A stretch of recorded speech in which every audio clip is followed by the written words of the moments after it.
Guys, and welcome to the Motherhood Ship. This is another vlog, and today's vlog is I'll share a bit about my journey in getting a BC driver's license.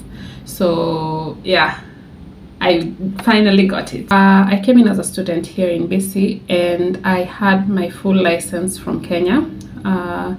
So since I had driving experience over 2 years, I had driving experience since 2020, so that's over 3 years.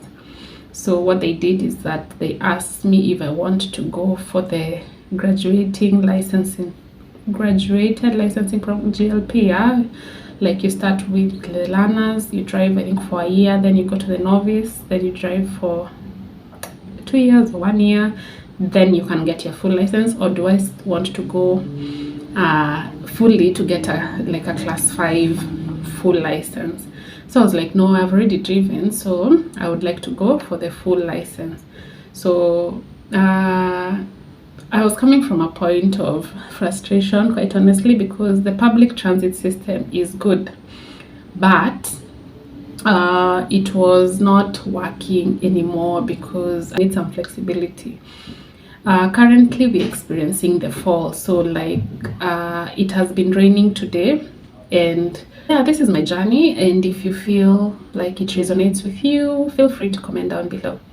Anyway, so this started in September. I think in September is when I felt, now man, I've had enough of public transit.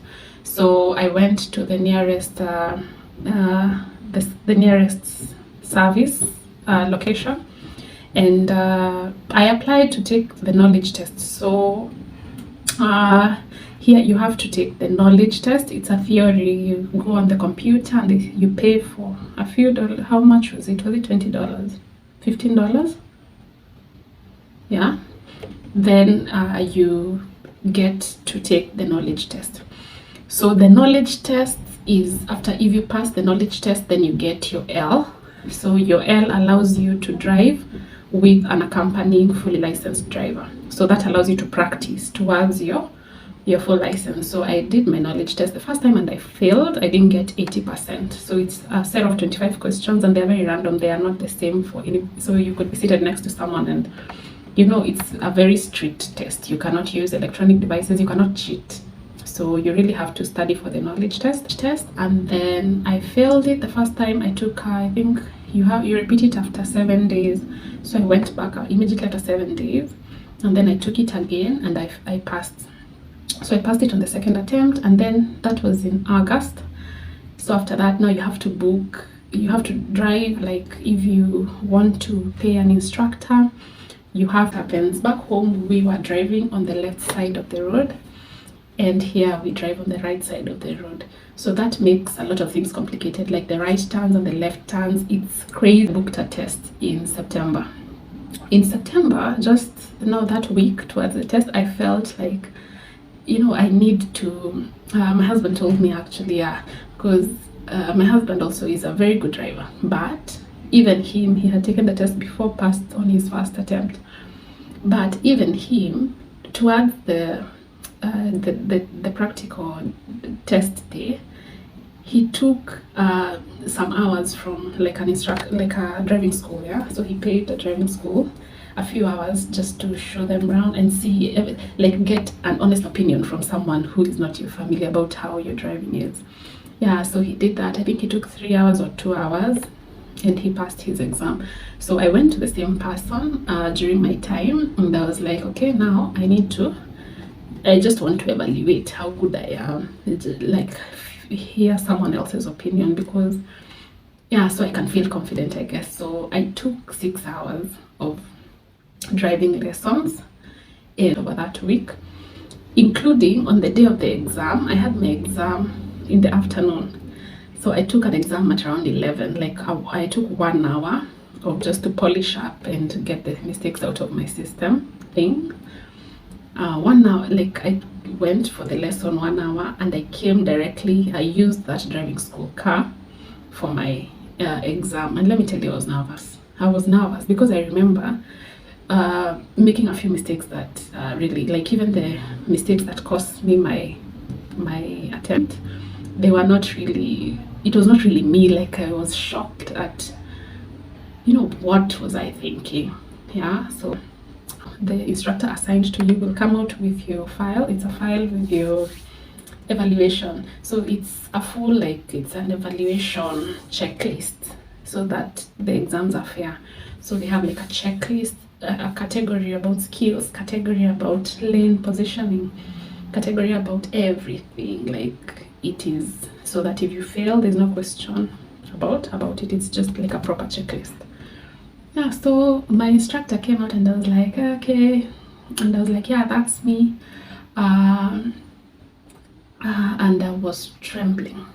I was shaking. I do not show my anxiety often, but that day I was so nervous. And the instructor I got was very intimidating for some reason. I just felt, oh my God, you know what is going to happen.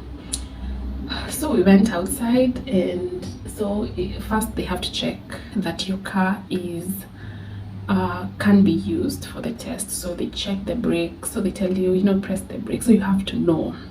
So press the wiper, the lights, honk, show me if your signal fails, how are you doing the left turn. So there are hand signals here that, you know, you have to learn. So he told me to show him the hand signals, and I was like, okay, here you go, here you go, here you go. And then it was, my God, I was so nervous. I cannot even put it into words. I was so nervous.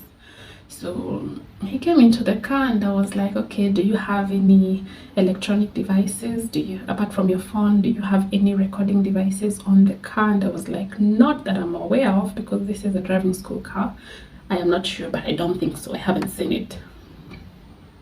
So he put, there's a mirror they put on their side so that they can monitor your head movements. Because let me tell you, here in BC, your head needs to be moving when you're driving. Like, you need to be shoulder checking your mirrors. You need to do that when you're doing your turns. So if you're not doing that, they don't have to be looking at you when you're driving. They will see it on that mirror, because that mirror is like, you see your head on that mirror. So they just check the mirror. They seem to be looking in front, but they are checking the mirror, and they're seeing when you indicated your right turn, did you shoulder check for passengers and cyclists? No, you didn't. Did you check your blind spot? No, you didn't. So, you know, they give you comments. So yeah, so he put the mirror, and out we went. So I showed you guys the reason I failed in that video. I don't think I will repeat them in this video. So when we came back, and of course he didn't even go through a lot of things. He didn't even ask me to reverse park. We just went, and he told me to drive into a parking spot. And I had seen a lot of videos that said that if an instructor tells you to drive into a parking spot, it's that they're just tired of you and they don't even want to tell you to reverse park, or they don't even want to tell you to parallel park, because you already failed. So anyway, I knew, like, there's a mistake I did, and I knew that's just, it's just failed. There's no. And he was like, yeah, so today is not the day, you fail. I had to ask him, okay, I understand that mistake that I explained in the other video. You know, those are just straight out violations. So I was like, okay, I understand those, but what else do you think I should improve, so that next time when I come back, it's not the same thing that will happen? Okay.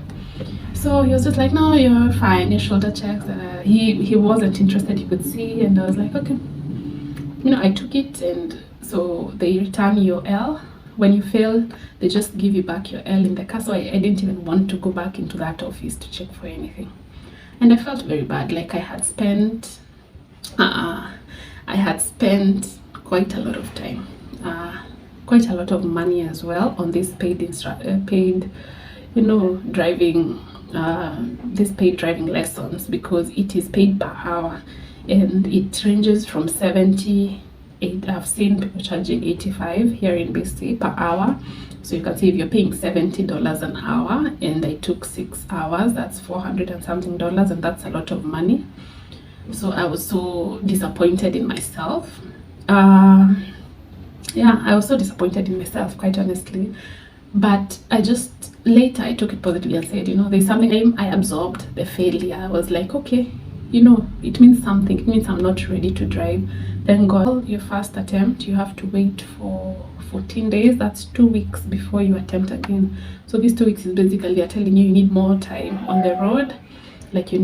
But I took a month because the testing centers were fully booked. So like the first time I booked, it was my testing center had a date in October, end of October 2024. And I was like, wow, that's too far because I did my test in mid-September, so that's like 1 month and a half away.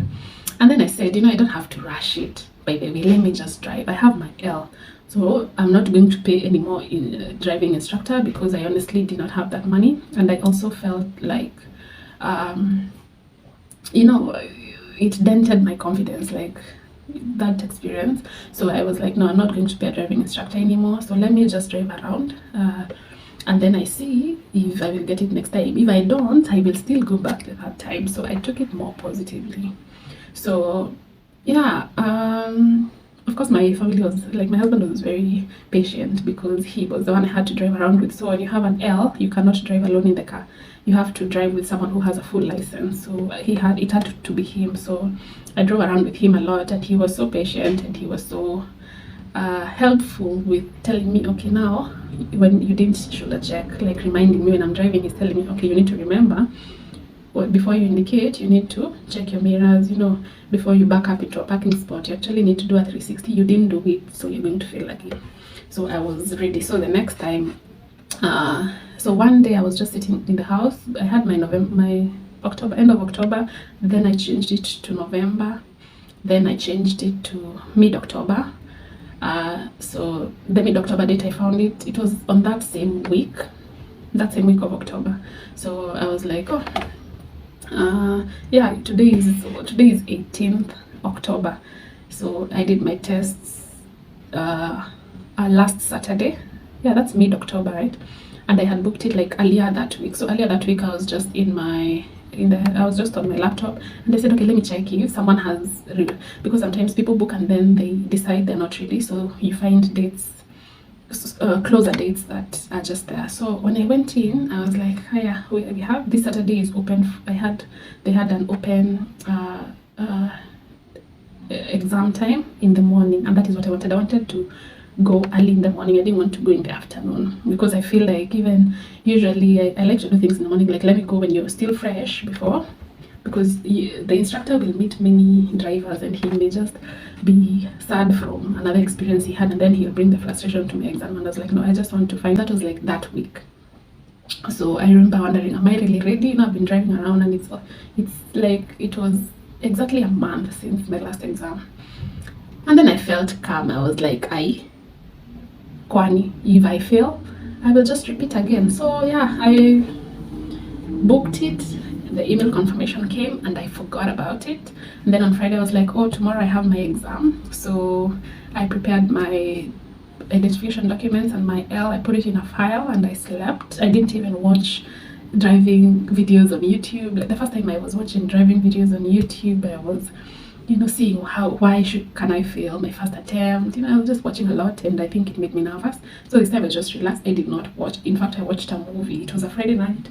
I watched a movie, and then I went to bed. On Saturday morning, I woke up. I was feeling nice.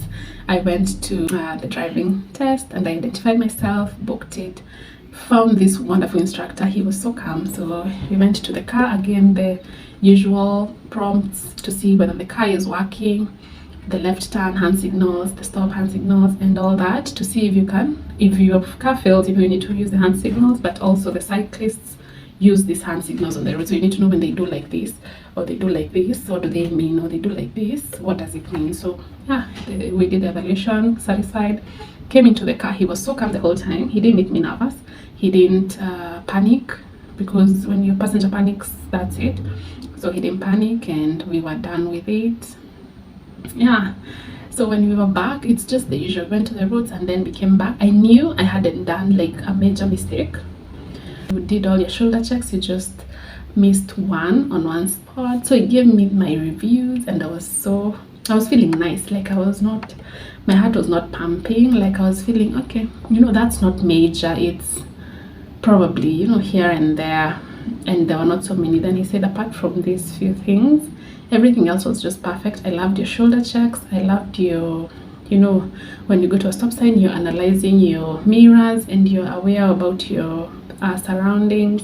And I liked, you know, your lane positioning and all that. Like, he made me feel very confident as a driver, actually. So then he was like, yeah, so today you're going to pass. I did not believe it. I was going there anticipating the pass, yes, but I just didn't, you know, yeah. So if you're thinking about getting the BC license, it's doable, and you just need to think about, if you have driving experience, you could go for the full license. If you don't have driving experience, just start with the L, the N, and then, you know, you graduate slowly, because your safety matters. Actually, I really like the procedures here. Like, to get a driving license, it's made hard for you to pass. Like, I saw the statistics, and I saw that 50% will pass on the first attempt. So that's a lot of people who are failing, because in any given day, trust you me, there are so many people taking their driver's license test. So I think the graduated system is very good, that you just take it as it is, because it's for your own safety, for the safety of the other passengers, even for the safety of the other drivers. Like, you need to take your driving seriously. Yeah, so my key tips are, for the knowledge test, use the book, you know, the ICBC book. There's a book that for the knowledge test, so use the book, because like for me, I use the app. Yeah, it makes you familiar with how the questions are set, but the book helped me to understand more. Like, I got direct questions from the book, but the app also helped to know, like, the structuring of questions and how I'm supposed to answer them. Then when you're on the road, be very diligent. Please shoulder check. It is major. If you do not shoulder check at all, that's a very big red flag. So please shoulder check and follow the speed limits. So you need to be checking the signs. If you're in a 50, you need to do 50. If you're in a 60, you know, check the regulatory signs about the speed. That's what you need to follow. You need to check your construction school zone and all that. And then if you have a Kenyan license, you will potentially avoid the GLP, you know, the graduated system. So you can fully go into getting a full license, and it depends with ICBC evaluation. So sometimes they'll tell you just got your license last year. I'm not sure the circumstances under which they could tell you to go into the graduated program, but yeah. So good luck to everyone who is looking to get their license in a new country. It is possible. It was very expensive for me, like paying for the driver's test twice. The second time I paid more, paying the 6 hours of instructions, but it is worth it. I feel like I'm a very safe driver because of all that preparation I had to go through. Yeah, so don't give up. There is success after failure. Thank you so much for watching this video to the end. I truly appreciate you. If you haven't subscribed, please do so. Like this video and share with your friends. Feel free to interact with me in the comment section. Bye guys, until next time.